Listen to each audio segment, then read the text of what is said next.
હાય guys, આપનું સ્વાગત છે અમારા ચેનલ સેન્ટ્રી શાળા બાય સેન્ટ્રિક સિટી પર. તમારો વેલ્થ પાર્ટનર. મારું નામ અનુજ છે અને તમે જોઈ રહ્યા છો નિઝમ સિરીઝ 21 પાસ 4 સુર વિડીયોઝ. નિઝમનું પીએમએસ ડિસ્ટ્રીબ્યુટર્સ એક્ઝામ છે તેની વિડીયોઝ અમે બનાવી રહ્યા છીએ. આજે આપણે ચેપ્ટર 3 ચર્ચા કરવા જઈશું. ચેપ્ટર નંબર 3 છે સ્ટોક્સમાં રોકાણ. સ્ટોક માર્કેટમાં કેવી રીતે રોકાણ થાય છે. ચાલો જોઈએ કે આજે આ ચેપ્ટરમાં કયા કયા વિષયો આપણે આવરીશું. સૌથી પહેલા આવશે સ્ટોક્સમાં રોકાણમાં. ઇક્વિટી એ એક રોકાણની તક તરીકે ઇક્વિટી રોકાણમાં સામેલ વિવિધ પ્રકારના જોખમો, ડાયવર્સિફિકેશન દ્વારા જોખમનું સંચાલન, ઇક્વિટી રિસર્ચ અને સ્ટોક પસંદગીની પ્રક્રિયા અને ત્યારબાદ ઇક્વિટી રોકાણનું ફંડામેન્ટલ અને ટેકનિકલ વિશ્લેષણ. તો આજે આપણે ઇક્વિટી સંબંધિત તમામ પાસાઓને આવરી લેશું કે ઇક્વિટીમાં રોકાણ કેવી રીતે થાય છે. ઇક્વિટીમાં રોકાણ શા માટે થાય છે? ઇક્વિટીમાં શું જોખમ છે? ડાયવર્સિફિકેશન એટલે શું? ટેકનિકલ એનાલિસિસ શું છે? ફંડામેન્ટલ એનાલિસિસ શું છે? સ્ટોક કેવી રીતે પસંદ કરી શકાય? કયા કયા રેશિયો છે જે આપણે કાઢી શકીએ છીએ? સ્ટોકની ઇન્ટ્રિન્સિક વેલ્યુ કેવી રીતે કાઢી શકાય? કયા કયા પદ્ધતિઓ છે જેમ કે cash flow to equity, cash flow to firm? કેટલીક પદ્ધતિઓ છે જેને આપણે ગણતરી કરીને સ્ટોકની ઇન્ટ્રિન્સિક વેલ્યુ કાઢી શકીએ છીએ. તો ચાલો સમજીએ chapter number 3 of Nizam series 21. Distributor exam. સૌથી પહેલા વાત કરીએ ઇક્વિટી એઝ એ ઇન્વેસ્ટમેન્ટની. જુઓ, સિક્યુરિટીઝ માર્કેટ રોકાણકારોને એ સક્ષમ બનાવે છે કે તેઓ પોતાનો વધારાનો ફંડ રોકાણ કરી શકે અને ડિસઇન્વેસ્ટ પણ કરી શકે. માર્કેટમાં જે પણ ઇન્સ્ટ્રુમેન્ટ્સ ટ્રેડ થાય છે એમાં વિવિધ ઇન્સ્ટ્રુમેન્ટ્સ હોઈ શકે છે, ચાહે એ ઇક્વિટી હોય કે ડેટ હોય. જેના પાસે પણ ઇન્સ્ટ્રુમેન્ટ્સ છે અથવા વધારાનું પૈસા છે તે તેમાં રોકાણ કરી શકે છે અને કોઈ પણ સમયે તેને લિક્વિડ પણ કરી શકે છે, એટલે કે તેને વેચી પણ શકે છે. લિક્વિડિટીનો અર્થ છે માર્કેટ એબિલિટી, એટલે કે જ્યારે ખરીદવાની જરૂર પડે ત્યારે વેચનાર હાજર હોય. અર્થાત લિક્વિડિટીનો અર્થ એ છે કે જ્યારે કોઈને પણ વેચવું હોય ત્યારે માર્કેટમાં ખરીદદારો ઉપલબ્ધ હોય. એટલે કે જ્યારે તમે કોઈ પણ સિક્યુરિટી ખરીદી રહ્યા હો ત્યારે તમને વેચનાર જોઈએ અને જ્યારે તમે કોઈ પણ સિક્યુરિટી વેચવા માંગો છો, એટલે કે લિક્વિડિટી કરવા માંગો છો, ત્યારે તમને ખરીદદારો જોઈએ. તો આ આખું સિક્યુરિટીઝ માર્કેટ તમને સક્ષમ બનાવે છે અને બે રીતે માર્કેટમાં કોઈ કંપની પૈસા ઉઠાવી શકે છે. સૌપ્રથમ ઇક્વિટી દ્વારા અને બીજું છે ડેટ દ્વારા. અમે બંને બાબતોને સમજશું. આજે જે વિષય છે તે માત્ર ઇક્વિટી પર આધારિત છે. Equity as investment. જ્યારે પણ કોઈ કંપની ઇશ્યુ કરે છે ઇક્વિટી સિક્યુરિટીઝ, તો આ કોઈ કરારગત ફરજ નથી કે કંપનીએ શેરહોલ્ડર્સ પાસેથી મળેલી રકમ પાછી જ આપવી જ પડે. અર્થાત જ્યારે તમે ઇક્વિટીમાં રોકાણ કરો છો ત્યારે કંપની માટે એ કોઈ કરારગત ફરજ નથી કે તે તેના શેરહોલ્ડર્સને કોઈ પણ રકમ પાછી આપે. તમે જે ઇક્વિટીમાં રોકાણ કર્યું છે એ રીતે તમે એ કંપનીના બિઝનેસમાં જ રોકાણ કર્યું છે.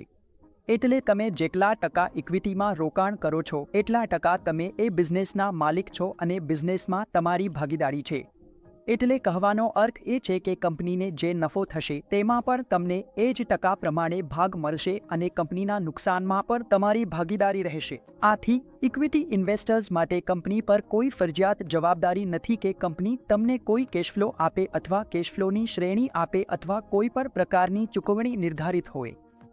ઇક્વિટી ઇન્વેસ્ટર્સને મતાધિકાર પણ મળે છે અને જો તમે કોઈ પણ કંપનીમાં પૂરતો મોટો શેરહોલ્ડિંગ રાખો છો તો તમને એ તક પણ મળે છે કે તમે એ કંપનીના બિઝનેસમાં ભાગ લઈ શકો અથવા તેના મેનેજમેન્ટમાં ભાગ લઈ શકો.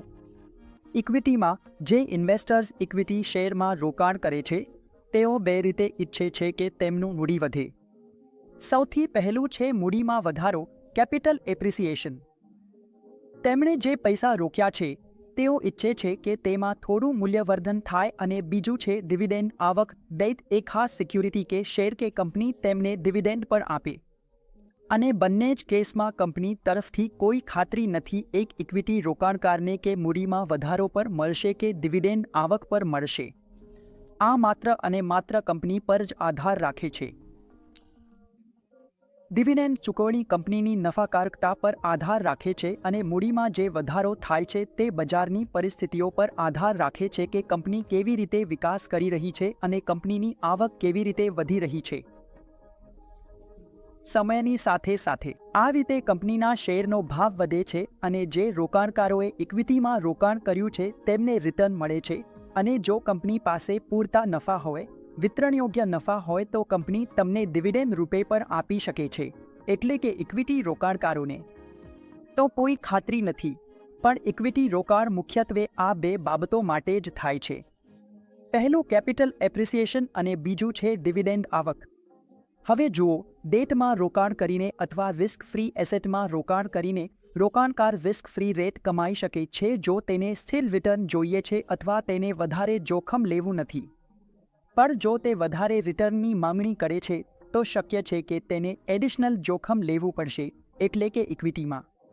તો એ એડિશનલ જોખમ માટે જે વળતર મળે છે એ જ ઇક્વિટીમાં મળતો રિટર્ન છે, જે એ જોખમ માટેનું વળતર છે.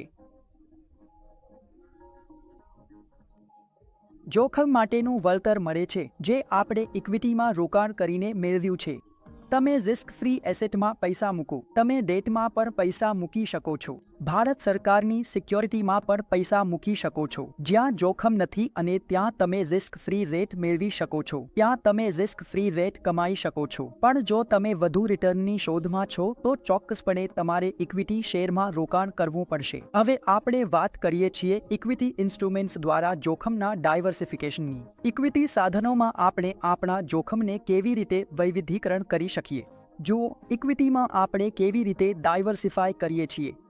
ડાયવર્સિફિકેશન દ્વારા તમે તમારા જોખમને કેટલીક હદ સુધી ઘટાડીને રાખી શકો છો. ડાયવર્સિફિકેશન બંને રીતે કરી શકાય છે, એટલે કે ક્રોસ સેક્શનલ અને ટાઈમ સિરીઝ આધારિત રીતે પણ. તો તમે ક્રોસ સેક્શનલ પણ ડાયવર્સિફિકેશન કરી શકો છો અને ટાઈમ સિરીઝ આધારિત પણ ડાયવર્સિફિકેશન કરી શકો છો. ડાયવર્સિફિકેશન કરવાનો અમારો માત્ર એક જ હેતુ છે કે જોખમને ઘટાડવું. અમે હંમેશા જોખમને ઘટાડવા માટે ડાયવર્સિફિકેશન કરીએ છીએ અને એવા બિઝનેસમાં પૈસા લગાવીએ છીએ જે એકબીજા સાથે ઓછા સંબંધિત હોય છે. અર્થાત માં એક જૂની કહેવત છે કે તમારા બધા ઈંડા એક જ ટોપલામાં ન મૂકો.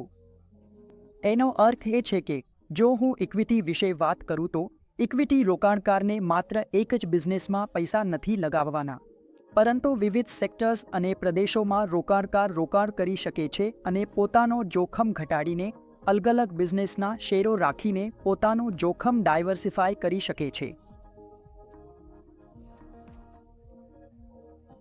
તો બદલે કે તમે તમારું બધું મૂડી અથવા બધું રોકાણ એક જ ચોક્કસ સિક્યુરિટી અથવા એક જ કંપનીમાં મૂકો, કોઈ પણ રોકાણકાર માટે જરૂરી છે કે તે પોતાનું રોકાણ ડાયવર્સિફાય કરે. પોર્ટફોલિયોને ડાયવર્સિફાય કરવું અને તે વિવિધ સેક્ટર્સ અને વિવિધ બિઝનેસમાં પોતાનું પૈસા મૂકી શકે છે. હું ઇક્વિટી ઇન્વેસ્ટમેન્ટ સ્કીમ્સની વાત કરી રહ્યો છું, તો એક જ બિઝનેસમાં ન જઈને તમે ઘણા બિઝનેસમાં પૈસા મૂકી શકો છો અને તમારું પોર્ટફોલિયો ડાયવર્સિફાય કરી શકો છો. અહીં હું માત્ર ઇક્વિટી ઇન્વેસ્ટમેન્ટની જ વાત કરી રહ્યો છું. જ્યારે આપણે ડાયવર્સિફિકેશનની વાત કરીએ છીએ ત્યારે ડાયવર્સિફિકેશન એ બિઝનેસ સાયકલ્સ અને કાઉન્ટર સાયક્લિકલ બિઝનેસનું કોન્સેપ્ટ છે, જે તમે આ ટેબલ દ્વારા સમજી શકો છો. બિઝનેસ સાયકલ જે બતાવવામાં આવી છે તે ડાર્ક લાઇન દ્વારા દર્શાવવામાં આવી છે. તો શક્ય છે કે કેટલાક બિઝનેસ તેમના પીક પર હોય અને કેટલાક બિઝનેસ પીક પર ન હોય, તે પોતાના બિલકુલ ડાઉનવર્ડ્સ ચાલી રહ્યા છે.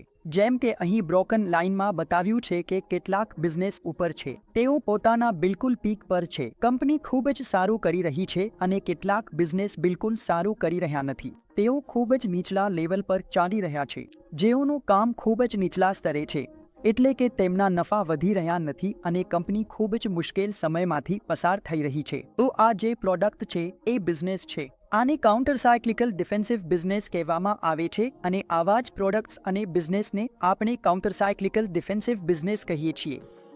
કેટલાક બિઝનેસ એવા હોય છે જે મંદીમાં એટલે કે રિસેશનમાં સારું પ્રદર્શન કરે છે, એને રિસેશન પ્રૂફ બિઝનેસ કહેવામાં આવે છે. કેટલાક સેક્ટર્સ અને કેટલીક દેશો એવી હોય છે જે રિસેશન પૂરો થવાને પહેલા જ પાછા આવી જાય છે, અથવા તો રિસેશન ચાલી રહ્યું હોય ત્યારે જ રિસેશનમાંથી બહુ જલ્દી બહાર આવી જાય છે, અને કેટલાક સેક્ટર્સ એવા હોય છે જે રિસેશનમાં પણ ચાલતા રહે છે. રિસેશનમાંથી બહાર આવવામાં તેમને બહુ સમય લાગે છે. હવે આપણે વાત કરીએ છીએ ઇક્વિટી ઇન્વેસ્ટમેન્ટના જોખમની. જ્યારે આપણે ઇક્વિટીમાં રોકાણ કરીએ છીએ ત્યારે કયા જોખમો છે જેનો સામનો કરવો પડે છે, ચાલો સમજીએ. સૌથી પહેલો જોખમ આવે છે માર્કેટ રિસ્ક. જુઓ, માર્કેટ રિસ્ક કેવી રીતે ઊભો થાય છે.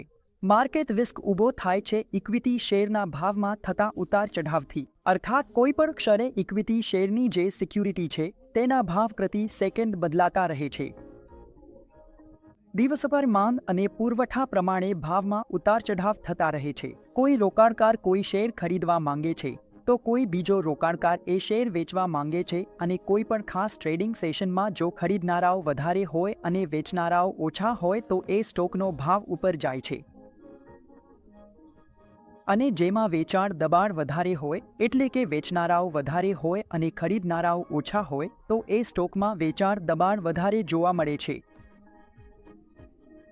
અને જો માર્કેટમાં અસ્થિરતા વધારે હોય, માર્કેટને સમજાતું ન હોય કે ખરીદવું કે વેચવું, તો એ ખાસ સિક્યુરિટીમાં ભાવ ખૂબ જ વધારે ઉપર નીચે થાય છે. આને જ માર્કેટ રિસ્ક કહેવામાં આવે છે.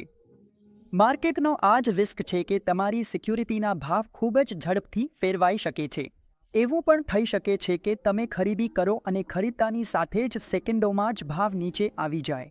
એવું પણ થઈ શકે છે કે ભાવ ઉપર પર જઈ શકે છે. પણ આ જ ભાવની જે ઇક્વિટી માર્કેટમાં વોલેટિલિટી છે એ એક રોકાણકારને સહન કરવી પડે છે. માર્કેટનો જે રિસ્ક છે એ બીટા દ્વારા માપવામાં આવે છે, અને માર્કેટ બીટા હંમેશા એક જ હોય છે. રિસ્કને ડાયવર્સિફાય કરી શકાતો નથી, જો કે તેને હેજ કરી શકાય છે.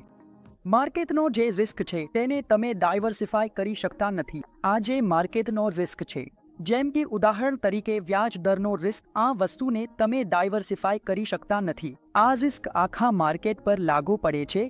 કોઈ એક બિઝનેસ, એક ખાસ શેર અથવા એક ખાસ કંપની આ રિસ્કથી બચી શકતી નથી. જો આ માર્કેટ રિસ્ક છે તો તે બધી કંપનીઓ પર સમાન રીતે લાગુ પડશે. સેક્ટર સ્પેસિફિક રિસ્ક જુઓ. કેટલાક રિસ્ક હોય છે, કેટલાક સેક્ટર સ્પેસિફિક રિસ્ક હોય છે, અને આવા પ્રકારના રિસ્કને આપણે ડાયવર્સિફાય કરી શકીએ છીએ. આ પ્રકારના રિસ્કને આપણે કેવી રીતે ડાયવર્સિફાય કરી શકીએ? આ પ્રકારના રિસ્કને આપણે ડાયવર્સિફાય કરી શકીએ છીએ એ રીતે કે આપણે એ સેક્ટરમાં રોકાણ ન કરીએ, એટલે કે એ સેક્ટરમાં રોકાણથી દૂર રહીને આપણે આ રિસ્કને ડાયવર્સિફાય કરી શકીએ છીએ. તો જો કોઈ સેક્ટર સ્પેસિફિક રિસ્ક છે, જેમ કે ઉદાહરણ તરીકે ઈટ છે, જો ઈટ સારી રીતે પરફોર્મ નથી કરી રહી, જે ઇન્ફ્રાસ્ટ્રક્ચર, જે ઇન્ફોર્મેશન ટેકનોલોજી કંપનીઓ છે, જે અમારી ઈટ કંપનીઓ છે, જો એ સારી રીતે કામ નથી કરતી અને આગળ જતાં તમને લાગે છે કે આવતા થોડા ક્વાર્ટરમાં તેમની કમાણી સારી નહીં રહે, તો તમે એ સેક્ટરમાં રોકાણ ન કરો. અને જ્યારે તમે એ સેક્ટરમાં રોકાણ નહીં કરો ત્યારે આપમેળે તમે એ સેક્ટર સ્પેસિફિક રિસ્કથી બચી જશો. તે પછી તમે અર્થવ્યવસ્થાના વિવિધ અન્ય સેક્ટરોમાં પણ પૈસા મૂકી શકો છો. કંપની સ્પેસિફિક રિસ્ક જે જોખમ કંપનીના ખાસ કારણોસર ઊભું થાય છે એ નોન માર્કેટ રિસ્કનો ભાગ છે. તો જેમ કે મેં તમને કહ્યું, માર્કેટ રિસ્ક એ છે જે આખી માર્કેટ પર એકસાથે અસર કરશે. પણ કંપની સ્પેસિફિક રિસ્ક માત્ર એક કંપની માટે જ રહેશે, અને એ નોન માર્કેટ રિસ્કનો ભાગ છે, અને આ જોખમને ડાયવર્સિફાય કરી શકાય છે. અહીં આપણને ખૂબ ધ્યાન આપવાની જરૂર છે. કંપની સ્પેસિફિક રિસ્કને આપણે ડાયવર્સિફાય કરી શકીએ છીએ, એ પણ લગભગ શૂન્ય સુધી. આપણે આ કંપની સ્પેસિફિક રિસ્કને સંપૂર્ણપણે શૂન્ય સુધી પર લઈ જઈ શકીએ છીએ. કંપની સ્પેસિફિક રિસ્ક વિવિધ પરિબળોથી ઊભો થાય છે જે એક કંપનીની કામગીરીને અસર કરે છે. કોઈ પણ એવો પરિબળ કે જે કંપનીની કામગીરીને અસર કરી શકે છે, આને કંપની સ્પેસિફિક રિસ્ક કહેવામાં આવે છે. બીજી કંપનીઓ કે જે તેની પિયર કંપનીઓ છે એ આથી અસરગ્રસ્ત થતી નથી. તો એક રીતે આ રિસ્કને વિવિધ કંપનીઓના શેરમાં રોકાણ કરીને દૂર કરી શકાય છે. તો આપણે આ રિસ્કને કેવી રીતે ડાયવર્સિફાય કરી શકીએ કે જે તેની વિવિધ કંપનીઓ છે તે જ સેક્ટરની પિયર કંપનીઓમાં પૈસા લગાવીને આ રિસ્કને ડાયવર્સિફાય કરી શકાય છે. લિક્વિડિટી રિસ્ક જુઓ. લિક્વિડિટી રિસ્કને ઇમ્પેક્ટ કોસ્ટ દ્વારા માપવામાં આવે છે. ઇમ્પેક્ટ કોસ્ટ શું હોય છે? જો માર્કેટ ઇમ્પેક્ટ ઓછો હોય તો તેનો અર્થ એ થાય છે કે સ્ટોક વધુ લિક્વિડ છે. જ્યારે કોઈ સ્ટોક ખૂબ જ લિક્વિડ હોય છે, એટલે કે ઘણા બધા ખરીદદારો અને વેચનારાઓ ઉપલબ્ધ હોય છે. એ સ્ટોકમાં ખૂબ સારી ટ્રેડિંગ થઈ રહી છે, તો એમાં એવું જોવા મળે છે કે તમારી ઇમ્પેક્ટ કોસ્ટ ખૂબ જ ઓછી હોય છે. અને જો કોઈ સ્ટોક બહુ ઓછો લિક્વિડ હોય, એટલે કે થિનલી ટ્રેડેડ હોય, એક સિંગલ ટ્રેડ પર તેના કન્સિડર પ્રાઇસ એટલે કે જે ભાવ છે તેને નોંધપાત્ર રીતે હલાવી શકે છે.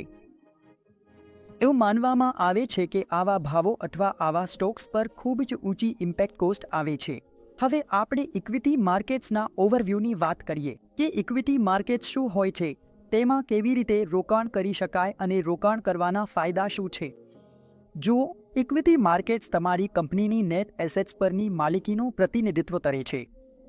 તમે જેટલા ટકા સાથે જે કંપનીના શેર ખરીદ્યા છે, એવું માનવામાં આવે છે કે એટલા ટકા સાથે તમે એ કંપનીના માલિક છો. અર્થાત જો તમે કોઈ ખાસ કંપનીની 15% ઇક્વિટી ખરીદી રહ્યા છો, તો તમારા પાસે એ કંપનીના 15% શેર છે. તો એક રીતે તમે એ કંપનીના માલિક બની જાઓ છો અથવા એ કંપનીને ઓન કરો છો. આવું માનવામાં આવે છે કે ઇક્વિટી હંમેશા તમારી માલિકી દર્શાવે છે. સામાન્ય રીતે company normal equity share issue કરે છે અને તેમાં તમે ભાગ લઈ શકો છો. તમે ઇક્વિટી શેર ખરીદી શકો છો અને એટલા ટકા હિસ્સાથી કંપનીમાં ભાગીદારી મેળવી શકો છો. ઇક્વિટી શેર ઉપરાંત કેટલીક કંપનીઓ પ્રેફરન્સ શેર જારી કરે છે. ઇક્વિટી શેર પછી પ્રેફરન્સ શેર આવે છે. હું તમને કેટલાક પ્રેફરન્સ શેર વિશે જણાવી દઉં. પ્રેફરન્સ શેરને ઇક્વિટી શેર કરતાં ઉપર રેન્ક આપવામાં આવે છે. ડિવિડન્ડના ચૂકવણી અને કંપનીની નેટ એસેટ્સના વિતરણના મામલે લિક્વિડેશનની સ્થિતિમાં પણ પ્રેફરન્સ શેરને પ્રાથમિકતા મળે છે. અર્થાત જ્યારે કંપની લિક્વિડેટ થાય છે. લિક્વિડેશનની સ્થિતિમાં જો કંપનીને લિક્વિડેટ કરવી પડે છે અથવા કંપની પાસે વધારાના નફા છે અને તે ડિવિડન્ડ ચૂકવવા માંગે છે, તો સૌથી પહેલા નંબર પ્રેફરન્સ શેરહોલ્ડર્સનો આવશે. આ પ્રેફરન્સ શેરહોલ્ડર્સને ઇક્વિટી શેરહોલ્ડર્સ કરતાં ઉપર રેન્ક આપવામાં આવે છે. પ્રેફરન્સ શેરહોલ્ડર્સ પાસે સામાન્ય રીતે મતાધિકાર, વોટિંગ રાઇટ્સ નથી જેમ કે ઇક્વિટી શેરહોલ્ડર્સ પાસે હોય છે, અને તેમની કેટલીક વિશેષતાઓ ડેટ સિક્યુરિટી જેવી પણ હોય છે. કારણ કે અહીં ફિક્સ્ડ ડિવિડન્ડ પેમેન્ટ મળે છે અને એક રીતે જોવામાં આવે તો પ્રેફરન્સ શેર પર ઇક્વિટી શેરની જેમ પરપેચ્યુઅલ હોઈ શકે છે. આમાં મળતા ડિવિડન્ડ્સ ક્યુમ્યુલેટિવ પર હોઈ શકે છે અને નોન ક્યુમ્યુલેટિવ પર હોઈ શકે છે. ક્યુમ્યુલેટિવનો અર્થ એ છે કે તમને ડિવિડન્ડ સતત જોડાતો રહેશે, આખરે તમને મળે છે, અને નોન ક્યુમ્યુલેટિવમાં તમને સમયાંતરે સમય પ્રમાણે ડિવિડન્ડ્સ મળતા રહે છે. નોન પાર્ટિસિપેટિંગ પ્રેફરન્સ શેરમાં તમને ડિવિડન્ડ ફિક્સ્ડ રેટથી ચૂકવવામાં આવે છે અને એ કંપનીની કમાણી પર આધારિત નથી હોતી. કંપનીની કમાણી હોવા છતાં પણ તમને એમાં ડિવિડન્ડ મળશે અને એ પર નિશ્ચિત દરે મળશે. જો એ પ્રેફરન્સ શેર નોન પાર્ટિસિપેટિંગ હોય તો, અને જે પાર્ટિસિપેટિંગ પ્રેફરન્સ શેર હોલ્ડર્સ છે તેમને આ અધિકાર છે કે તેમને કેટલાક નિર્ધારિત ડિવિડન્ડ્સ મળી શકે છે. પ્લસ તેમને વધારાનો ડિવિડન્ડ પણ મળશે જે કેટલીક પૂર્વનિર્ધારિત શરતો પર આધારિત હશે. અર્થાત જે સામાન્ય ડિવિડન્ડ્સ મળે છે એ તો મળશે જ, અને નોન પાર્ટિસિપેટિંગ પ્રેફરન્સ હોલ્ડરને જે મળે છે એ પણ મળશે. પ્લસ જે પાર્ટિસિપેટિંગ પ્રેફરન્સ શેરહોલ્ડર્સ છે તેમને કેટલીક પૂર્વનિર્ધારિત શરતો મુજબ વધારાનો ડિવિડન્ડ આપવામાં આવે છે, અને પાર્ટિસિપેટિંગ પ્રેફરન્સ શેરધારકોને લિક્વિડેશન સમયે પણ પ્રાથમિકતા આપવામાં આવે છે. અર્થાત જો તેમને શેર વેચવાના હોય તો વેચાણમાં પણ તેમને પ્રાથમિકતા આપવામાં આવશે.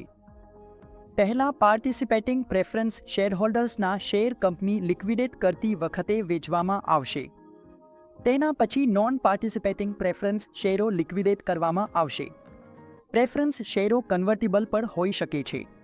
તમે પ્રેફરન્સ શેરોને ઇક્વિટી શેરોમાં રૂપાંતરિત કરી શકો છો. કન્વર્ટિબલ પ્રેફરન્સ શેરો શેરહોલ્ડર્સને એ અધિકાર આપે છે કે તેઓ નિર્ધારિત સંખ્યાના ઇક્વિટી શેરો મેળવી શકે. કારણ કે પ્રેફરન્સ શેરોમાં કેટલાક લક્ષણો એવા હોય છે જે ઇક્વિટી શેર જેવા હોય છે, અને સાથે સાથે તેમાં કેટલાક લક્ષણો ડેટ સિક્યુરિટીઝ જેવા પણ હોય છે. એટલા માટે તેમને હાઇબ્રિડ અથવા બ્લેન્ડેડ સિક્યુરિટીઝ કહેવામાં આવે છે, કારણ કે ડિવિડન્ડની શ્રેણી અથવા પેમેન્ટ્સની શ્રેણી પ્રેફરન્સ શેરોમાં એક ખાસ રીતે હોય છે. એટલા માટે એવું કહેવામાં આવે છે કે એ એક રીતે બ્લેન્ડ છે, એ હાઇબ્રિડ છે. એમાં થોડુંક ઇક્વિટીનું પણ લક્ષણ છે અને તેમાં ડેટનું પણ લક્ષણ છે. હવે આપણે સમજીએ છીએ ઇક્વિટી રિસર્ચ અને સ્ટોક પસંદગી. તો ઇક્વિટી રિસર્ચ કેવી રીતે કરવી, સ્ટોક પસંદગી આપણે કેવી રીતે કરી શકીએ. અમે મન બનાવી લીધું છે કે અમે ઇક્વિટીમાં પૈસા મૂકી શકીએ છીએ, પણ ઇક્વિટીમાં ક્યાં રોકાણ કરવું, કેવી રીતે સ્ટોક પસંદ કરી શકીએ અને કઈ બાબતો ધ્યાનમાં રાખી શકીએ. ઇક્વિટી માટે રિસર્ચ વર્ક કેવી રીતે કરી શકાય, ચાલો સમજીએ. જો ઇન્વેસ્ટર્સ માટે ઇક્વિટી માર્કેટમાં ઘણી બધી તકો ઉપલબ્ધ હોય છે. આ કારણે ઇક્વિટી રિસર્ચ અને સ્ટોક પસંદગીની જે પ્રક્રિયા છે એ ખૂબ જ મહત્વપૂર્ણ ભૂમિકા ભજવે છે. જ્યારે તમને કોઈ સ્ટોક ઓળખવો હોય છે જે તમારી રિસ્ક રિટર્ન અને લિક્વિડિટી જરૂરિયાતોને સમજતો હોય. અર્થાત જ્યારે કોઈ ઇન્વેસ્ટરે રિસ્ક અને રિટર્નને ધ્યાનમાં રાખીને લિક્વિડિટીનું પણ ધ્યાન રાખવું હોય ત્યારે સ્ટોક પસંદગીની પ્રક્રિયા જરૂરી બને છે. અને એ સમયે ઇક્વિટી રિસર્ચ ખૂબ ઉપયોગી સાબિત થાય છે. જ્યાં ઇક્વિટી રિસર્ચમાં ખૂબ જ સારી રીતે વિશ્લેષણ કરવામાં આવે છે. કંપનીનું વિશ્લેષણ થાય છે, કંપનીના પર્યાવરણનું, કંપનીની ફાઇનાન્શિયલ અને નોન ફાઇનાન્શિયલ માહિતી પણ ત્યાં જોવામાં આવે છે.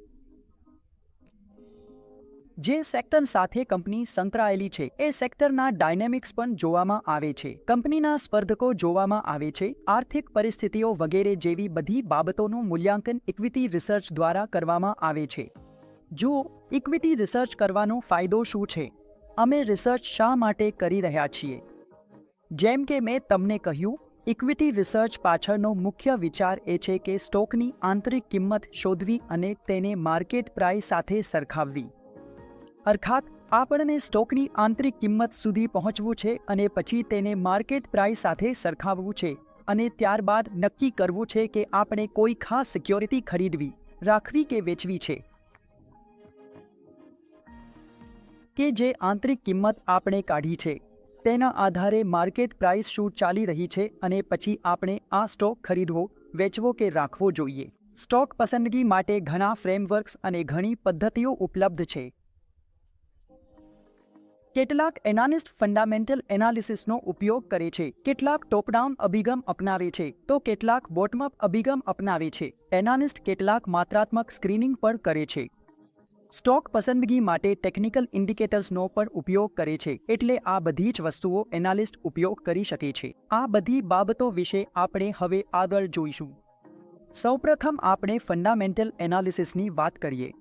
ફંડામેન્ટલ એનાલિસિસ કરીને આપણે સ્ટોકની આંતરિક કિંમત ઇન્ટ્રિન્સિક વેલ્યુ સુધી કેવી રીતે પહોંચી શકીએ અને ફંડામેન્ટલ એનાલિસિસમાં કંપનીની કઈ કઈ બાબતો છે જે આપણે જોઈ શકીએ છીએ. ચાલો સમજીએ. મૂળભૂત વિશ્લેષણ એ પ્રક્રિયા છે જેના દ્વારા આપણે સ્ટોકના આંતરિક મૂલ્ય પર પહોંચીએ છીએ. અર્થાત આપણે એક ખાસ સ્ટોકની આંતરિક કિંમત નક્કી કરીશું. અને આ જે મૂલ્યો છે એ ઘણા બધા આર્થિક પરિબળો પર આધાર રાખે છે, જેમ કે ભવિષ્યની આવક અને કેશફ્લો. આ સમગ્ર ઇક્વિટીમાં રોકાણ કરવાનો જે ખેલ છે એ બધું જ તમારી ભવિષ્યની આવક પર આધારિત છે. કંપનીના કેશ ફ્લો, વ્યાજ દરો અને જોખમ સંબંધિત પરિબળો પર આ તમામ પરિબળોને એક વિશ્લેષક તપાસે છે અને જ્યારે એ બધા પરિબળોનું વિશ્લેષણ કરી લે છે તે પછી સ્ટોકની આંતરિક કિંમત નિર્ધારિત થાય છે. એટલે કે જે આંતરિક કિંમત છે તે ખાસ સ્ટોક માટે ત્યાં સુધી પહોંચે છે. નિર્વેશકને એક ખાસ સ્ટોક ખરીદવો જોઈએ જો માર્કેટ કિંમત આંતરિક કિંમત કરતાં ઓછી હોય, એટલે કે તમારી જે ખાસ આંતરિક કિંમત આવી છે અને જો માર્કેટ કિંમત એથી ઓછી છે. ઉદાહરણ તરીકે આપણે એક ઉદાહરણથી સમજીએ. જો તમારી વિશ્લેષણા પછી કોઈ કંપનીનો સ્ટોક પ્રાઇસ ₹100 આવે છે અને માર્કેટમાં તે ₹80 પર ટ્રેડ થઈ રહ્યો છે, તો તેનો અર્થ એ છે કે તેની કિંમત ₹100 હોવી જોઈએ. તમારી વેલ્યુએશન મુજબ પર હાલમાં તે માર્કેટમાં ₹80 પર ટ્રેડ થઈ રહ્યો છે, એટલે કે તેને તરત જ ખરીદી લેવી જોઈએ. તમને કોઈ પણ હિચકિચાટ વિના તેને ખરીદી લેવું જોઈએ. અને જો માર્કેટ પ્રાઇસ ઇન્ટ્રિન્સિક વેલ્યુ કરતાં ઉપર છે, તમે પ્રાઇસ ₹100 કાઢ્યો છે અને માર્કેટમાં તે ₹120 પર ટ્રેડ થઈ રહ્યો છે, તો તેની અસલ કિંમત તો ₹100 જ હોવી જોઈએ. આ રીતે તેને વેચી દેવું જોઈએ. એટલે કે એ માર્કેટ પ્રાઇસ પર ખૂબ જલ્દી વેચાણ આવી શકે છે અને તે પોતાની ઇન્ટ્રિન્સિક વેલ્યુ તરફ જઈ શકે છે. તો હંમેશા કોઈ સ્ટોક પોતાની ઇન્ટ્રિન્સિક વેલ્યુ તરફ જ જવું જોઈએ. એ પ્રમાણે એ ખાસ સિક્યુરિટી વેચી દેવી જોઈએ. તો એક રીતે ફંડામેન્ટલ એનાલિસિસ દ્વારા એક પોર્ટફોલિયો મેનેજર અથવા રોકાણકાર જાણી શકે છે કે તેને કઈ રીતે ખરીદવું છે અને કઈ રીતે વેચવું છે. ફંડામેન્ટલ એનાલિસિસમાં અર્થતંત્રની વિશ્લેષણા, ઉદ્યોગની વિશ્લેષણા અને કંપનીની વિશ્લેષણા સામેલ છે. એટલે 3 રીતે ફંડામેન્ટલ એનાલિસિસ થાય છે. સૌથી પહેલા અર્થતંત્રનું વિશ્લેષણ કરીએ છીએ, પછી ઉદ્યોગનું વિશ્લેષણ કરીએ છીએ અને પછી કંપનીનું વિશ્લેષણ કરીએ છીએ. પણ સૌથી પહેલા આપણને કયું એનાલિસિસ કરવું છે એ આપણને કેવી રીતે ખબર પડશે?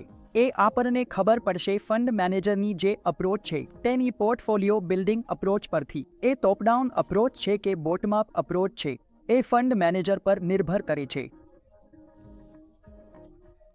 ફંડ મેનેજર સ્ટોકની આંતરિક કિંમત કાઢવા માટે અથવા કોઈ ખાસ સિક્યોરિટી પસંદ કરવા માટે કઈ અપ્રોચ અપનાવે છે એ દરેક ફંડ મેનેજરની પસંદગી પર આધાર રાખે છે. 2 રીતની અપ્રોચ હોય છે જે મેં તમને સમજાવી. પહેલી છે ટોપ ડાઉન અપ્રોચ અને બીજી છે બોટમ અપ અપ્રોચ. ચાલો બંને શું છે એ સમજીએ. જુઓ, જ્યારે આપણે ટોપ ડાઉન અપ્રોચની વાત કરીએ છીએ ત્યારે સૌથી પહેલા આપણે અર્થવ્યવસ્થાની વાત કરીએ છીએ. અમે પહેલું ઇકોનોમિક એનાલિસિસ કરીશું, પછી ઇન્ડસ્ટ્રી પર જઈશું અને પછી કંપનીનું વિશ્લેષણ કરવામાં આવશે.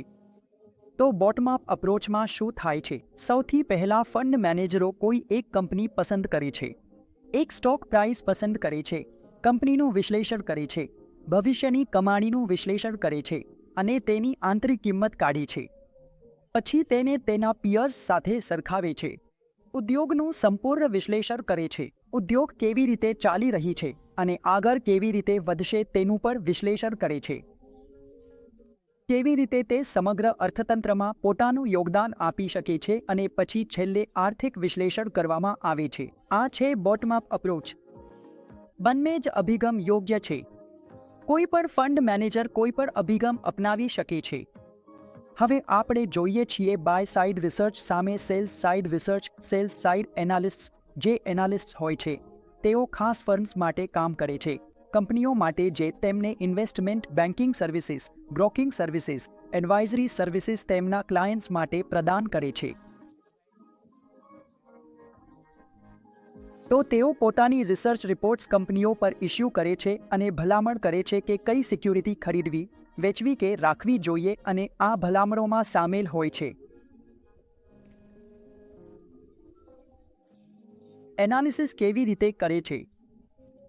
એનાલિસ્ટની અપેક્ષા પર આધાર રાખીને કે કંપનીની કમાણી કેવી રીતે વધશે, ભવિષ્યમાં ભાવ કેવો રહેશે, જે ભાવનું લક્ષ્ય છે તે કેવી રીતે વધશે, એ પ્રમાણે પછી કંપનીની આંતરિક કિંમત કાઢીને તમને ભલામણ આપે છે. તો સેલ્સ સાઇડ એનાલિસ્ટનું કામ હોય છે સલાહ આપવી, બ્રોકિંગ સુવિધા આપવી અને ઇન્વેસ્ટમેન્ટ બેન્કિંગ સેવાઓ આપવી.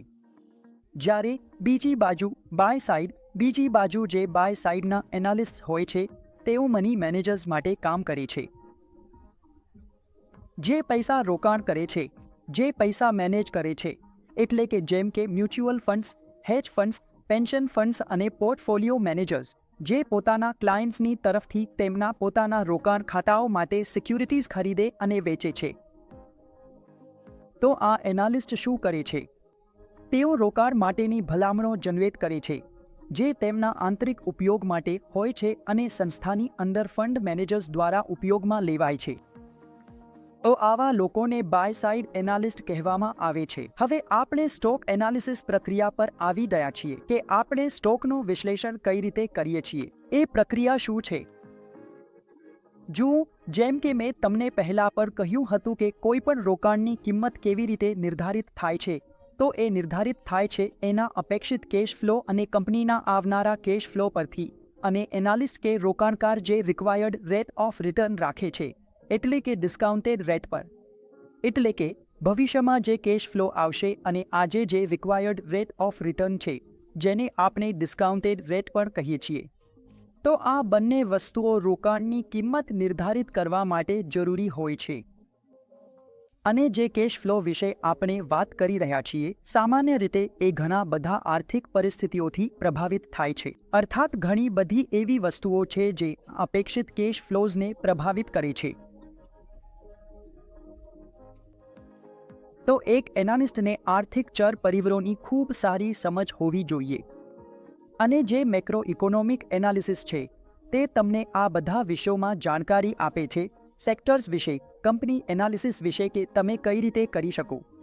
તો સ્ટોક એનાલિસિસનો મુખ્ય ઉદ્દેશ્ય એ છે કે તમને રિસ્ક અને રિટર્ન અંગે નિર્ણય લેવા માટે માર્ગદર્શન મળે.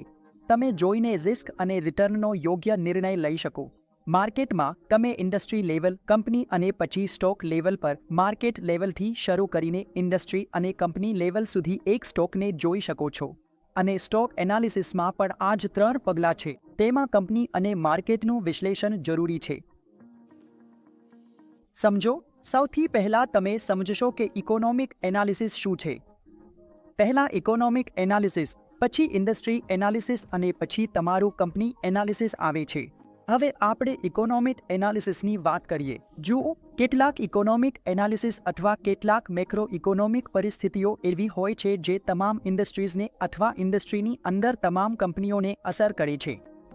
તમારી બધી માર્કેટ્સ હોય કે ઇન્ડસ્ટ્રીઝ હોય કે જે કંપનીઓ કામ કરી રહી છે, એ તમામ મેક્રો ઇકોનોમિક ફેક્ટર્સથી કંપની અસર પામે છે. મોનેટરી પોલિસીઝ અને ફિસ્કલ પોલિસીઝ તમારા બિઝનેસને ઘણું અસર કરી શકે છે.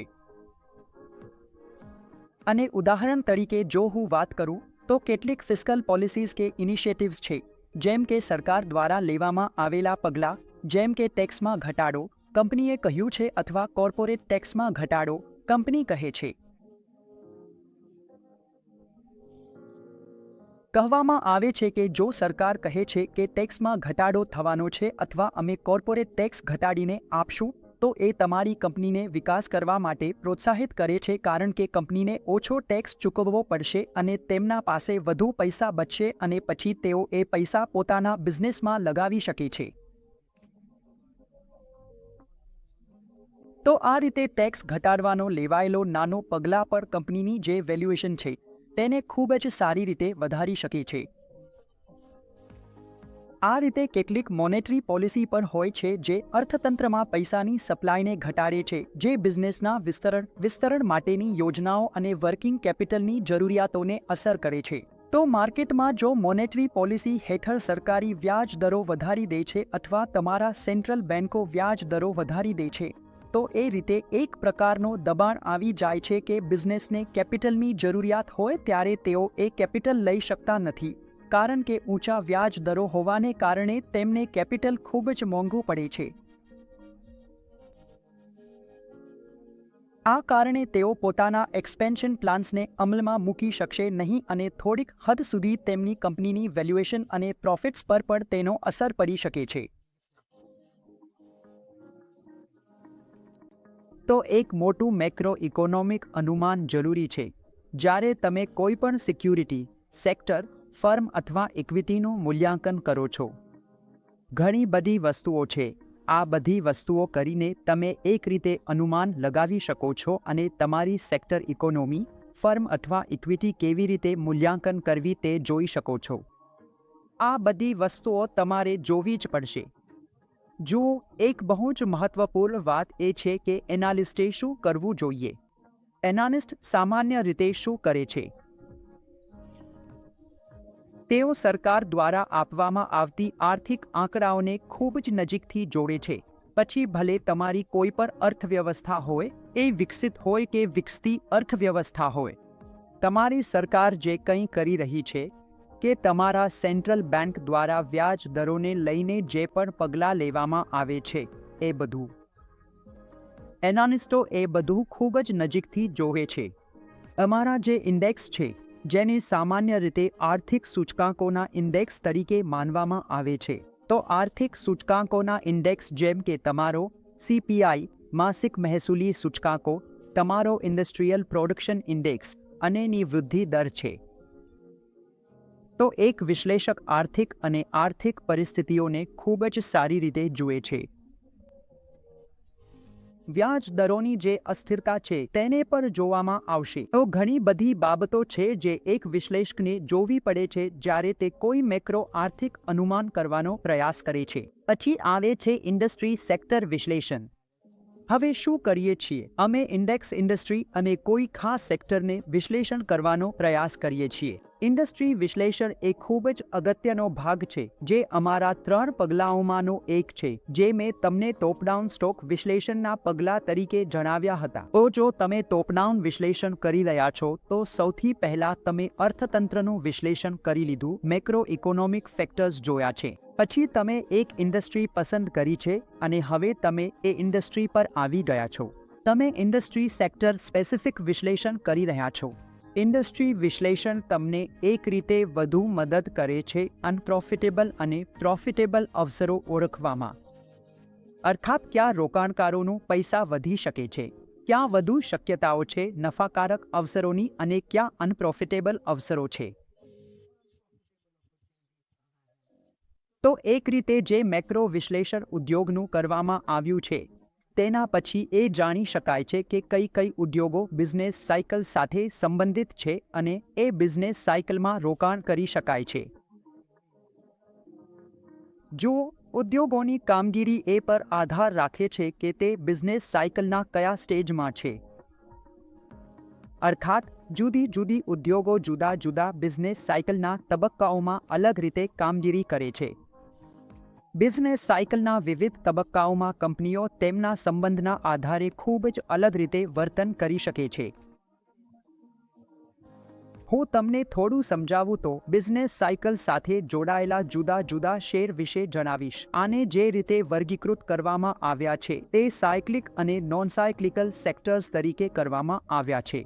ઉદાહરણ તરીકે જે તમારો બેન્કિંગ અને ફાઇનાન્શિયલ સેક્ટર છે, સામાન્ય રીતે જોવામાં આવ્યું છે કે રિસેશનના અંત તરફ તે વધુ સારું પ્રદર્શન કરે છે. જ્યારે રિસેશન પૂરું થવાનું હોય છે ત્યારે લોકોમાં બેન્કિંગ અને ફાઇનાન્શિયલ સેક્ટર વિકસે છે કારણ કે લોકો આગળ આવીને વધુ પ્રમાણમાં લોન લેવા માટે, બેન્કિંગ સેવાઓ લેવા માટે આવે છે અને બેન્કિંગ તથા એનબીએફસી સેક્ટરમાં એક પ્રકારનો ઉછાળો જોવા મળે છે. અને રિકવરીના તબક્કા દરમિયાન પણ જોવા મળ્યું છે કે કન્ઝ્યુમર ડ્યુરેબલ્સ જેમ કે કાર, પર્સનલ કમ્પ્યુટર્સ, રેફ્રિજરેટર્સ જેવી વસ્તુઓ જે લોકો વાપરે છે તેમાં પણ વૃદ્ધિ જોવા મળે છે.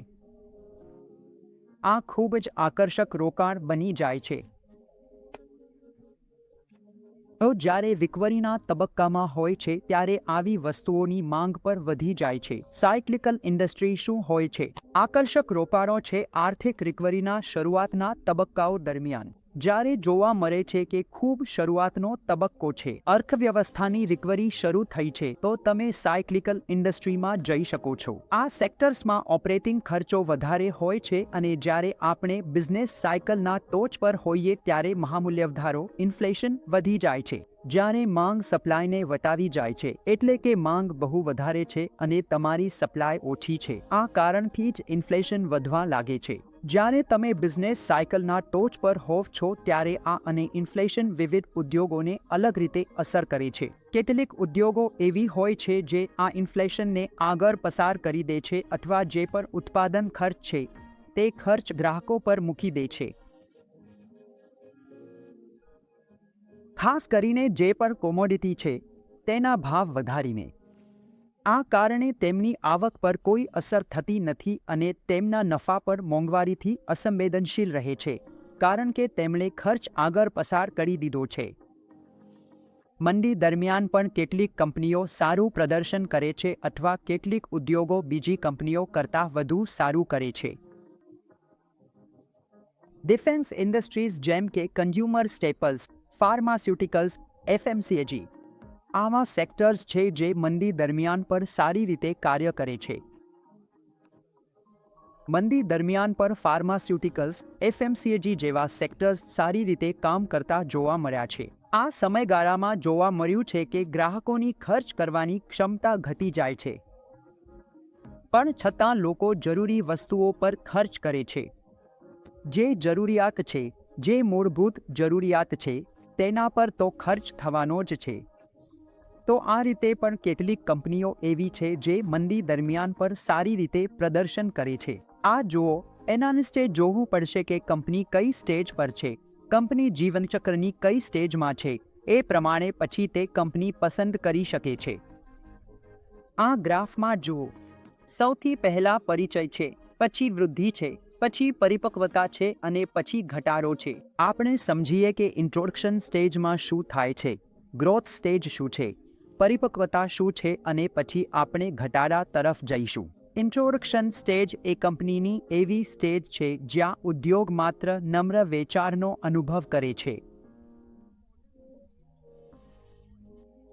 એમની વેચાણ માત્ર શરૂ થઈ છે, તેમનો પ્રોડક્ટ બજારમાં આવી ગયો છે, થોડુંક વેચાવા પણ લાગ્યું છે, પણ તેમને હજુ બહુ નાના નફા મળે છે. હજુ નફો આવવો શરૂ થયો નથી. તેમને માત્ર બજારમાં પોતાની જગ્યા સ્થાપિત કરવી છે.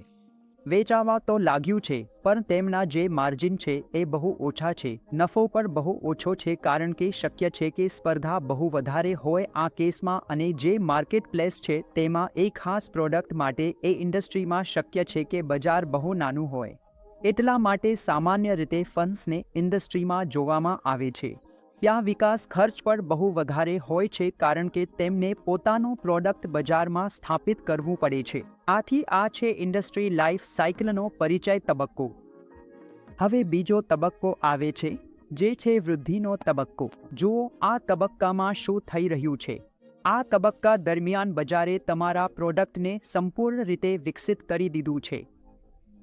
તમારું પ્રોડક્ટ હવે બજારમાં વેચાવા લાગ્યું છે અને તમારી સેવાઓ પર ઉદ્યોગમાં ઓળખાઈ ગઈ છે. જો તમે આ સેવા ક્ષેત્રમાં છો તો એક રીતે તમારી સ્થાપના ઉદ્યોગમાં થઈ ગઈ છે અને લોકો તમારી માલ અને સેવાઓ લેવા માટે ખૂબ આકર્ષાઈ રહ્યા છે. અમે જોશો કે ઉદ્યોગોમાં કંપનીઓની સંખ્યા આ તબક્કામાં ઓછી હોય છે, કારણ કે જ્યારે કંપની વૃદ્ધિના તબક્કામાં આવે છે ત્યારે થોડા જ કંપનીઓ બચી રહે છે, કારણ કે જ્યારે કોઈ કંપની શરૂ થાય છે ત્યારે ઘણી કંપનીઓને જોવા મળ્યું છે કે તેઓ ઇન્ટ્રોડક્શન તબક્કામાં જ બંધ થઈ જાય છે. જો તમારી કંપની વૃદ્ધિ તબક્કામાં આવી ગઈ છે તો તમે સમજી લો કે અહીં સ્પર્ધા પર ઘણી ઓછી થઈ જાય છે, કારણ કે કંપનીઓ પર બહુ ઓછી છે અને તમારો સ્પર્ધક પર ઓછો છે. અને સૌથી મોટી વાત એ છે કે આ તબક્કામાં જે નફાકારક માર્જિન છે તે સામાન્ય રીતે વૃદ્ધિના કારણે વધારે હોય છે. અહીં તમે ઊંચી વૃદ્ધિ જુઓ છો, ઊંચો પી જુઓ છો, ઊંચા EPS જુઓ છો. અમારા બધા રેશિયો અહીં ઊંચા હોય છે. કંપનીના નફા અહીં ઘણી વધારે હોય છે. આ તબક્કા પછી આવે છે પરિપક્વતા, એટલે કે પરિપક્વ ઉદ્યોગ વૃદ્ધિ. આ પછી તમારો આવે છે પરિપક્વતા. હવે તમારો પ્રોડક્ટ બજારમાં ખૂબ સારી રીતે વેચાઈ રહ્યો છે. તમારા નફાના માર્જિન ખૂબ ઊંચા છે. તમે ખૂબ સારું પૈસા કમાઈ લીધા છે. હવે શું? હવે તમે પરિપક્વતા તબક્કામાં આવી ગયા છો. અર્થાત આ એક રીતે જોવામાં આવે તો ઉદ્યોગના જીવનચક્રનો સૌથી લાંબો તબક્કો હોય છે. અર્થાત ખૂબ લાંબા સમય સુધી કોઈ ખાસ કંપની પરિપક્વતાવાળા ચક્રમાં રહી શકે છે. આમાં શું થાય છે? આ તબક્કામાં એવું માનવામાં આવે છે, એવું જોવામાં આવે છે કે કંપનીની ગ્રોથ રેટ એ ઉદ્યોગમાં સામાન્ય રીતે તમારી અર્થવ્યવસ્થાની ગ્રોથ રેટ સાથે મેળ ખાય છે. એટલે કે જે રીતે તમારી અર્થવ્યવસ્થાની ગ્રોથ રેટ ચાલી રહી છે એ જ રીતે એ ખાસ કંપનીની પર ગ્રોથ રેટ ચાલશે. આ તબક્કામાં સ્પર્ધા વધુ જોવા મળે છે અને તે તમારા નફાના માર્જિનને સામાન્ય સ્તરે ઘટાડે છે, કારણ કે પરિપક્વતાના તબક્કામાં ઘણી કંપનીઓ હોઈ શકે છે. આ કારણે તમને તમારા નફાના માર્જિનને સામાન્ય સ્તરે લાવવા પડે છે. તમે અહીં વધુ નફો કમાવાની કોશિશ કરી શકતા નથી. મેચ્યોરિટી સ્ટેજમાં તમને માત્ર અને માત્ર એ વૃદ્ધિ જ જાળવી રાખવી છે, અને એ વૃદ્ધિ જાળવી રાખવા માટે તમારા નફાના માર્જિન થોડા ઘટી શકે છે. હવે આપણે ડિક્લાઇન વિશે વાત કરીએ. વૃદ્ધિની ઘોષણા અને ડિક્લાઇન. જો એ કંપની છે અથવા એ સ્ટેજ છે જ્યાં તમારી વેચાણની માંગ ઘટી જશે, તમારા પ્રોડક્ટની માંગ ઘટી જશે અને તમારા નફા અને માર્જિન પર દબાણ આવશે, અથવા ઘણી કંપનીઓ અહીં નેગેટિવ નફો પણ જોઈ શકે છે. તો એક રીતે અહીંથી તમારો નેગેટિવ ફેઝ અથવા ઘટતો ફેઝ શરૂ થાય છે. તો આ 4 માર્કેટ સાયકલ છે જેને તમે ઇન્ડસ્ટ્રી લાઈફ સાયકલ પર કહી શકો છો: ઇન્ટ્રોડક્શન, ગ્રોથ, મેચ્યોરિટી અને પછી decline stage.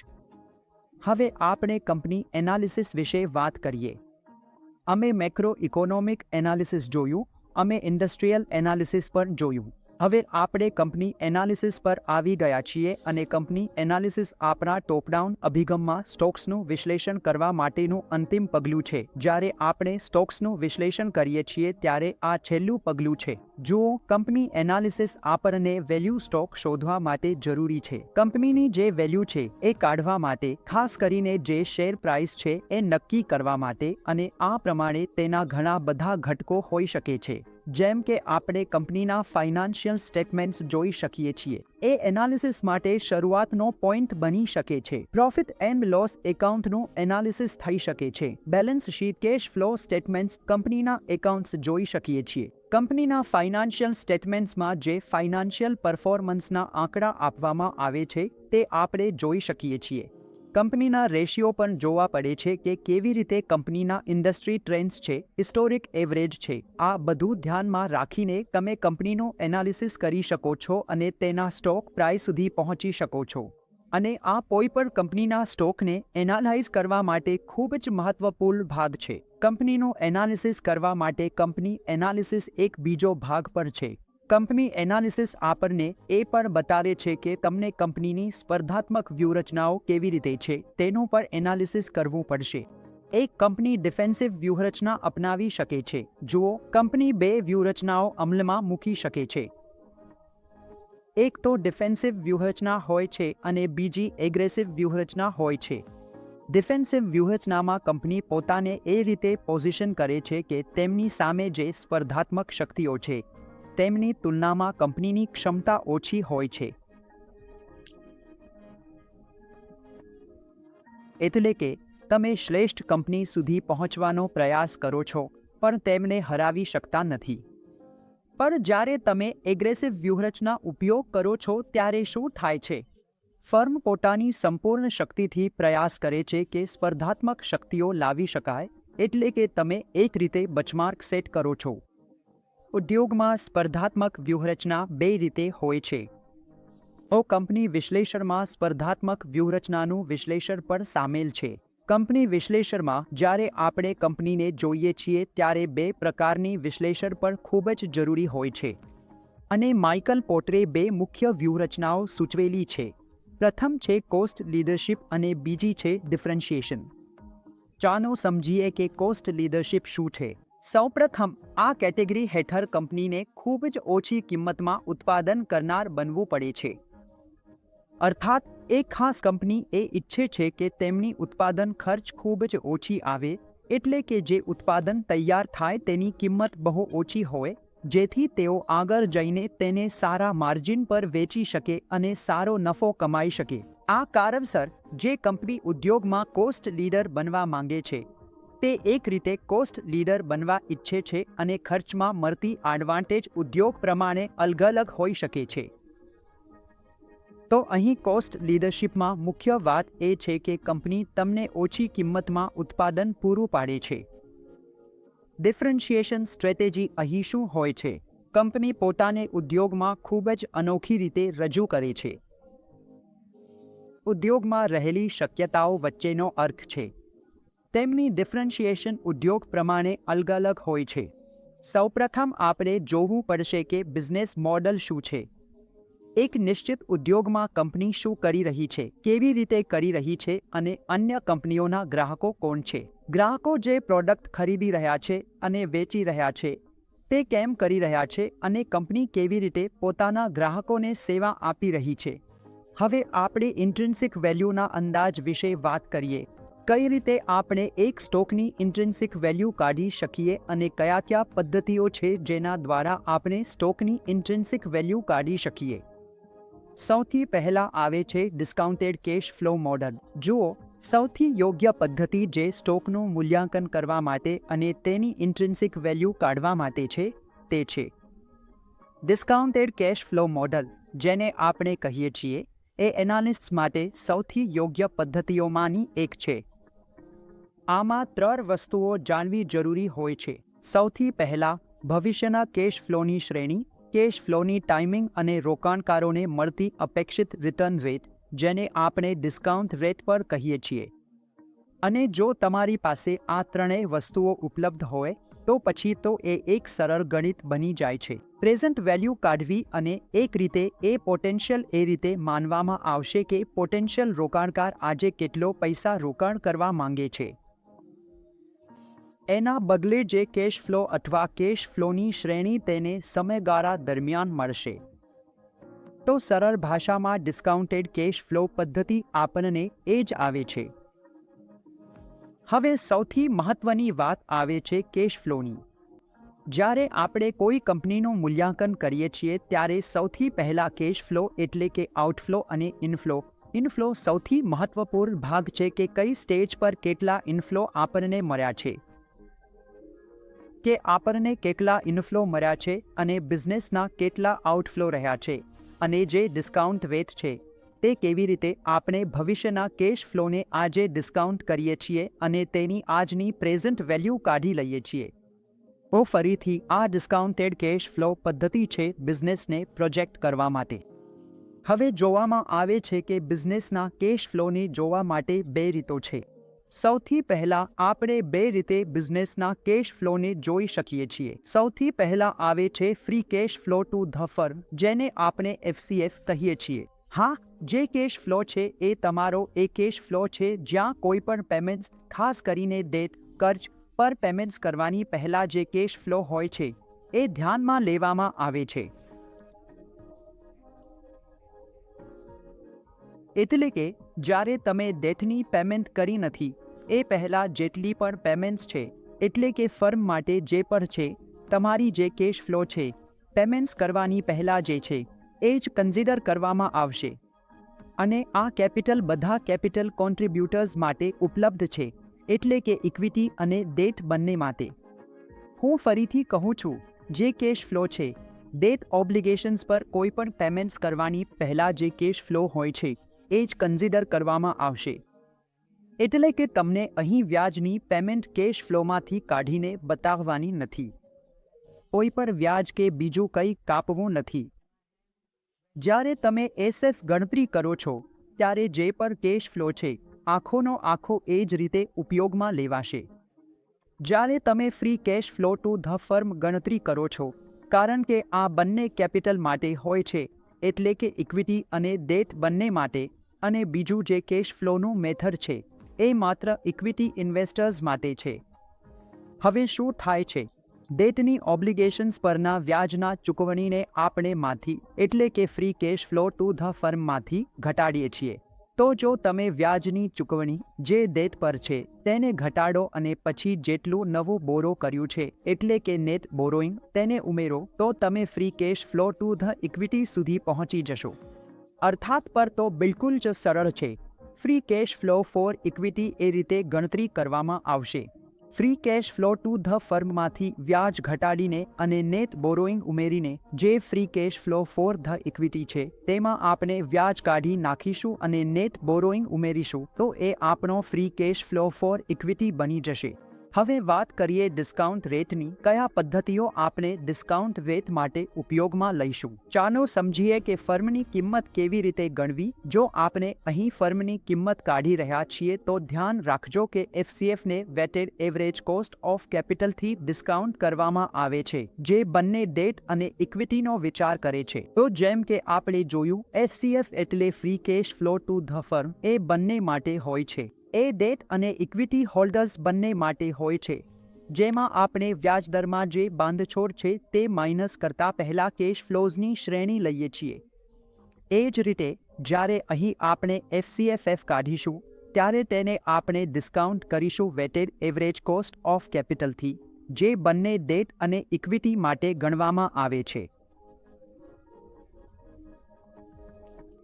Weighted average cost of કેપિટલનું ફોર્મ્યુલા છે તમારો કોસ્ટ ઓફ ઇક્વિટી ગુણ્યા weight of equity plus cost of debt ગુણ્યા વેટ ઓફ ડેટ. જે કોસ્ટ ઓફ ડેટ કાઢીશું એ પ્રીટેક્સ હશે, એટલે કે 1 માઇનસ જે પર તેની ટેક્સ ટ્રીટમેન્ટ છે, 1 માઇનસ તેનો ડિસ્કાઉન્ટેડ રેટ છે ટેક્સનો, તેને માઇનસ કર્યા પછી તમારો વર્કિંગ જે વેક આવશે, જેને weighted average cost of capital કહેવામાં આવે છે. હવે વાત કરીએ કે ઇક્વિટીના મૂલ્યનું વજન કેવી રીતે ગણતરી કરવું. જો આપણે ઇક્વિટીના ખર્ચનો ઉપયોગ કરીને ડિસ્કાઉન્ટ કરીને ઇક્વિટીમાંથી મુક્ત રોકડ પ્રવાહની ગણતરી કરી રહ્યા છીએ તો ઇક્વિટીનો ખર્ચ પદ્ધતિ લાગુ પડશે. આમાં કઈ પદ્ધતિ લાગશે? Capital asset pricing model. આમાં આપણે કેપિટલ એસેટ પ્રાઇસિંગ મોડલ પ્રમાણે કોસ્ટ ઓફ ઇક્વિટી ગણતરી કરવાનો ફોર્મ્યુલા લાગશે. Cost of equity risk free rate plus beta ગુણ્યા રિસ્ક પ્રીમિયમ, એટલે કે રિસ્ક ફ્રી રેટમાં આપણે બીટાને ઉમેરશું. મલ્ટીપ્લાય કર્યા પછી જે માર્કેટ રિસ્ક પ્રીમિયમ છે તેને આપણે બીટા સાથે ગુણ્યાશું, એટલે કે જેટલું આપણે રિસ્ક ફ્રી રેટથી વધારાનું કમાયું છે તેને બીટા સાથે ગુણ્યા પછી રિસ્ક ફ્રી રેટમાં ઉમેરશો તો એ આપણો કોસ્ટ ઓફ ઇક્વિટી આવી જશે, જે ફરીથી ઇક્વિટી હોલ્ડર્સ માટે ફ્રી કેશ ફ્લો ગણવામાં જરૂરી છે. એટલે કે માટે આપણે કોસ્ટ ઓફ ઇક્વિટી કઈ મોડલથી ઉપયોગ કરીશું. તો અહીં આપણે ધ્યાનમાં રાખવું જરૂરી છે કે જ્યારે એસેટ આધારિત મૂલ્યાંકનની વાત કરીએ ત્યારે કેટલાક બિઝનેસ ખૂબ જ એસેટ આધારિત હોય છે, જેમ કે real estate, shipping, aviation business, અને તેમાં આપણને ખાસ કંઈ કરવું નથી. જે બિઝનેસની કિંમત છે એ બધું માઇનસ કરી દેવું છે. એની લાયબિલિટીની કિંમતને એના એસેટ્સમાંથી, એટલે કે લાયબિલિટીઝને માઇનસ કરી દેવી. આમાં આપણે બધી એસેટ્સ કાઢી નાખીશું તો એ તમારી મૂલ્યાંકન આવી જશે, જેને આપણે એસેટ આધારિત મૂલ્યાંકન કહીએ છીએ. હવે આપણે પી રેશિયો વિશે વાત કરીએ. જુઓ એનાલિસ્ટ. સ્ટોકમાં સૌથી સામાન્ય રીતે જે મેજર એનાલિસ્ટ ઉપયોગ કરે છે એ છે પ્રાઇસ ટુ અર્નિંગ રેશિયો, જેને આપણે પી રેશિયો પણ કહીએ છીએ. પ્રાઇસ રેશિયો એટલે કે પી રેશિયો ગણવા માટે આપણે સ્ટોકના ભાવનેથી ભાગી દઈશું, એટલે કે સ્ટોક પ્રાઇસ ભાગ્યા ઇપીએસ, એ જ તમારો પી રેશિયો આવી જશે. ઉદાહરણ તરીકે એક સ્ટોક 100 રૂપિયા પર ટ્રેડ થઈ રહ્યો છે અને તેનો ઇપીએસ 5 છે તો પી 20 ટાઈમ્સ થાય છે. તો હિસ્ટોરિકલી જોવામાં આવ્યું છે કે પી એ તમારો કરંટ પ્રાઇસ ભાગ્યા છેલ્લા 4 ક્વાર્ટરના કુલથી મળે છે.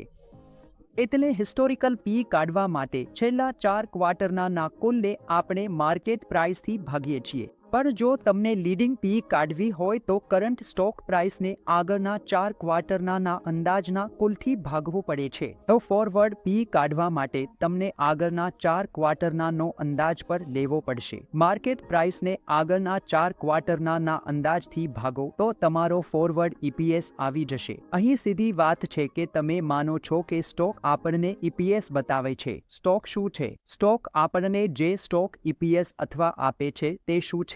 સ્ટોક આપણને બતાવે છે કે એક રોકાણકાર કમાણીના દરેક રૂપિયા માટે કેટલું ચૂકવવા તૈયાર છે, એટલે કે 1 રૂપિયો કમાવા માટે તેને કેટલો પૈસા આપવા પડે છે. તો જો 10 રૂપિયા છે તો તેનો અર્થ એ છે કે રોકાણકારને 1 રૂપિયો કમાવા માટે તેમાં 10 રૂપિયા રોકવા પડશે. તો રોકાણકાર દરેક 1 રૂપિયો કમાણી માટે 10 રૂપિયા ચૂકવવા તૈયાર છે. જે કંપની કમાય છે આ જ છે જેને પ્રાઇસ ટુ અર્નિંગ રેશિયો કહેવામાં આવે છે. આ તો હતા બધા ફંડામેન્ટલ એનાલિસિસના મુદ્દા. આ બધી બાબતો કરીને આપણે સ્ટોકની આંતરિક કિંમત સુધી પહોંચી શકીએ છીએ. હવે આપણે ટેકનિકલ એનાલિસિસની વાત કરીએ. જો ટેકનિકલ એનાલિસિસ પણ ટૂંકા ગાળાના માટે ખૂબ જ મહત્વપૂર્ણ છે. ટેકનિકલ એનાલિસિસમાં કેટલાક પેટર્ન્સ હોય છે જેને તમારા ટેકનિકલ એનાલિસ્ટ ઓળખે છે. એઓ ભવિષ્યની કિંમતોનું અનુમાન લગાવે છે એ જોઈને કે ઇતિહાસમાં કિંમતો કેવી રીતે હલનચલન કરી છે અથવા હાલની કિંમતો કેવી રીતે મૂવ થઈ રહી છે, કિંમતો કયા રીતે ચાલી રહી છે, વોલ્યુમ્સ અને ચાર્ટ્સ કેવી રીતે છે. આ બધી બાબતોને ધ્યાનમાં રાખીને ટેકનિકલ એનાલિસ્ટ તમારા સ્ટોકની કિંમત પસંદ કરવાનો પ્રયાસ કરે છે. 3 મહત્વપૂર્ણ તત્વો છે. પહેલાની કિંમતોનો ઇતિહાસ. ટ્રેડિંગનું તમારું વોલ્યુમ ડેટા. કયા વોલ્યુમથી ખરીદી આવી છે, વેચાણ થયું છે અને સમયગાળા દરમિયાન શું થયું છે. આ બધું આ પ્રક્રિયાનો ભાગ છે. હવે આપણે ટેકનિકલ એનાલિસિસના ફાયદા વિશે વાત કરીએ તો જુઓ તેમાં શું છે. તમારે ભારે ફાઇનાન્શિયલ એકાઉન્ટ સ્ટેટમેન્ટ્સ પર આધાર રાખવાની જરૂર નથી. જ્યારે તમે ટેકનિકલ એનાલિસિસ કરો છો ત્યારે તમે માત્ર ભાવ અને વોલ્યુમ જોઈને જ નિર્ણય લઈ શકો છો કે હા, કોઈ સ્ટોકમાં ખૂબ જ સારા લેવલથી ખરીદી આવી છે અને ખૂબ જ ભારે વોલ્યુમ સાથે ખરીદી આવી છે, તો તમે માત્ર ચાર્ટ જોઈને કહી શકો છો કે હા, આગળ જઈને તેનો ભાવ વધુ વધી શકે છે કારણ કે આવી ભારે ખરીદી આવી છે. તેનો અર્થ એ છે કે એટલા બધા રોકાણકારોએ આ સ્ટોક ખરીદ્યો છે, તો તેઓ કંઈક એવું જોઈ રહ્યા છે કે આગળ જઈને આ કંપનીના સ્ટોકનો ભાવ વધારી શકે છે. આ ખૂબ સારું છે. આપણે ટેકનિકલ એનાલિસિસથી પણ સ્ટોકમાં રોકાણ કરી શકીએ છીએ. ટેકનિકલ ઇન્ડિકેટર્સ છે. ચાલો એ વિશે વાત કરીએ. કેટલાક નિયમો અને ટેકનિકલ ઇન્ડિકેટર્સ છે. પહેલા આવે છે ટ્રેન્ડ લાઇન એનાલિસિસ, પછી મૂવિંગ એવરેજ અને બોલિંજર બેન્ડ એનાલિસિસ. જુઓ, ટ્રેન્ડ લાઇન એનાલિસિસમાં સૌથી પહેલા માત્ર ટ્રેન્ડ લાઇન જોઈને તમને એ ખબર પડે છે કે તમે બિલકુલ બાય પોઈન્ટ પર છો, સેલ પોઈન્ટ પર છો, ક્યાં એન્ટ્રી કરવી છે અને ક્યાં એક્ઝિટ કરવી છે. આ ટ્રેન્ડ લાઇન એ છે કે માર્કેટમાં કયો ટ્રેન્ડ ફોલો થઈ રહ્યો છે. આ ચાર્ટને સમજો. સૌથી પહેલા ડિક્લાઇન ચેનલ હતું, પછી બાય પોઈન્ટ આવ્યો અને ધીમે ધીમે આખો ટ્રેન્ડ ઉપર જતો રહ્યો. જેટલું ઉપર ગયું, નીચે આવ્યું, ઉપર ગયું, નીચે આવ્યું એટલે બાઇંગ વધારે, સેલિંગ ઓછી. આને બાય ટ્રેન્ડ કહેશું. માર્કેટ વધારે વધે, ઓછી ઘટે, જેમ કે 10% વધી 2% ઘટી, પછી ફરી 10% વધી 2% ઘટી. આ ટ્રેન્ડ ચાલુ હોય તેને અપ ટ્રેન્ડ કહે છે. પછી જુઓ, પીક પર પહોંચ્યા પછી ફ્લેટ ટ્રેન્ડ ચાલ્યો છે, એટલે પહેલો લો પણ તોડી રહ્યો નથી. માર્કેટ હાઈ તોડી શકતો નથી.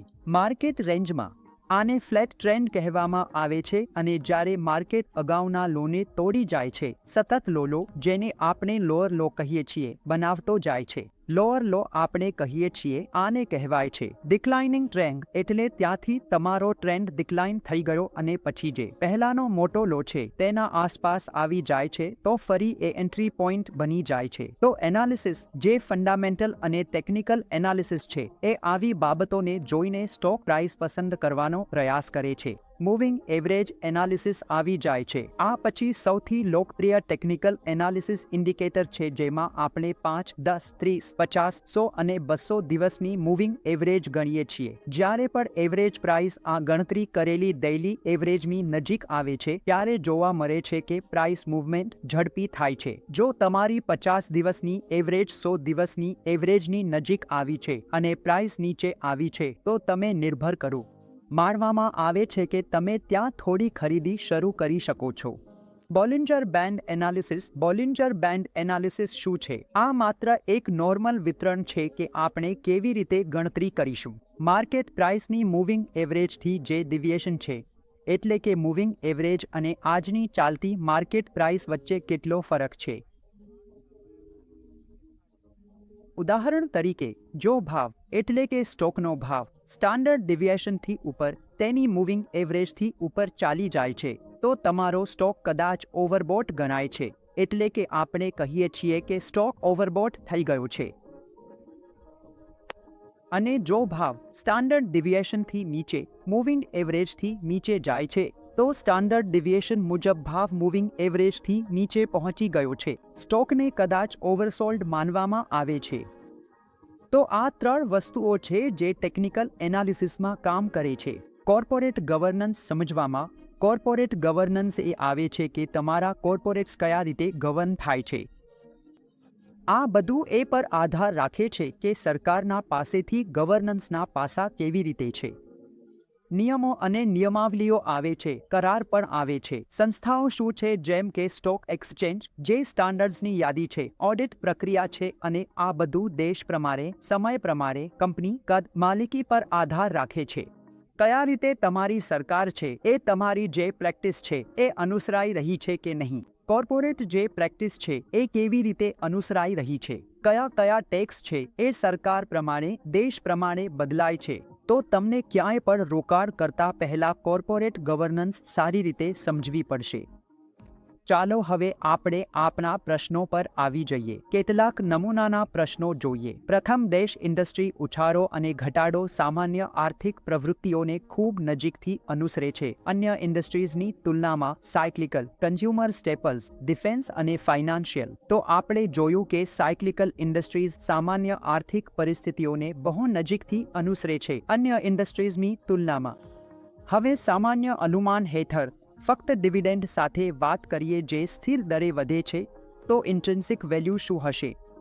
તો આપણે સીધો ફોર્મ્યુલા લગાવીએ તો ડિવાઇડેડ બાય કે માઇનસ જી એનો ફોર્મ્યુલા બનશે, એટલે કે 3 ડિવાઇડેડ બાય 9 માઇનસ 3 એટલે 3 આવશે. તો 3/3 એક રીતે 100 તેની કિંમત આવશે, એટલે સ્ટોકની ઇન્ટ્રિન્સિક વેલ્યુ 100 રૂપિયા થશે. હવે ત્રીજો પ્રશ્ન છે રિલેટિવ વેલ્યુએશન ટેકનિક્સ હેઠળ સ્ટોકની કિંમત એસ્ટિમેટ કરવામાં આવે છે તેની હાલની કિંમતના આધાર પર જે વેરિયેબલ્સ સાથે સંબંધિત હોય છે અને જે વેલ્યુએશનમાં મહત્વપૂર્ણ માનવામાં આવે છે, જેમ કે earnings, cash flow, book value. જેમ કે આપણે જોયું, સ્ટોકનું મૂલ્યાંકન એસ્ટિમેશન અર્નિંગ્સ, કેશ ફ્લો અને બુક વેલ્યુ પર આધાર રાખે છે. તો જવાબ છે ઉપરોક્ત બધું. ડેશ રેશિયો સ્ટોકની કિંમતને તેની કમાણી સાથે સરખાવે છે. ખૂબ જ સરસ રીતે સમજાવ્યું હતું. P ratio, PB ratio, price cash flow ratio, price sales ratio, P ratio એ જવાબ છે. પી રેશિયો સ્ટોકની કિંમતને તેની કમાણી સાથે સરખાવે છે. હવે આપણે પ્રશ્ન નંબર 5 પર આવી ગયા છીએ. માર્કેટ રિસ્ક એ ઇક્વિટી રોકાણમાં ઊભા થનારા જોખમને દર્શાવે છે. હવે વાત કરીએ માર્કેટ રિસ્ક શું છે અને તે શું બતાવે છે. ચાલો સમજીએ કે માર્કેટમાં વિવિધ ખેલાડીઓથી સર્જાતા ભાવના ગતિશીલતાને કારણે આ જોખમ ઊભું થાય છે. માર્કેટમાં ભાવની ગતિશીલતા વિવિધ ખેલાડીઓ નક્કી કરે છે. બુક વેલ્યુ અને માર્કેટ વેલ્યુ વચ્ચેનો અંતર, મૂળ વ્યવસાય, નફાકારકતા. તો માર્કેટમાં જે જોખમ છે તે સંપૂર્ણપણે ભાવ પર આધારિત છે. મેં પહેલા કહ્યું હતું કે ભાવમાં ઉથલપાથલ થઈ રહી છે. તેનો જવાબ એ છે કે માર્કેટમાં ભાવની ગતિશીલતા વિવિધ ખેલાડીઓથી સર્જાય છે. મિત્રો, આ બધું ચેપ્ટર 3 પીએમએસ ડિસ્ટ્રીબ્યુશન એક્ઝામમાંથી હતું. આશા છે તમને આ વિડીયો પસંદ આવ્યો હશે. જો પસંદ આવ્યો હોય તો કૃપા કરીને કોમેન્ટમાં જણાવો. વિડીયોને લાઇક કરો, ચેનલ સબસ્ક્રાઇબ કરો અને સૂચન કે પ્રતિસાદ હોય તો કૃપા કરીને કોમેન્ટમાં જણાવો. અને ફાઇનાન્સ સંબંધિત કોઈ પણ વિષય પર તમને વિડીયો જોઈએ હોય તો અમને કોમેન્ટમાં જણાવી શકો છો. અમે એ વિડીયો બનાવવા પ્રયત્ન કરીશું અને મ્યુચ્યુઅલ ફંડ સંબંધિત સિરીઝ 5ના વિડીયોઝ જોવા માટે તમે અમારી પ્લેલિસ્ટમાં જઈને જોઈ શકો છો. પીએમએસના બાકીના ચેપ્ટર્સના વિડીયોઝ જોવા માટે તમે પીએમએસની પ્લેલિસ્ટમાં જઈ શકો છો. ખૂબ આભાર કે તમે વિડીયોમાં જોડાયેલા રહ્યા. આભાર.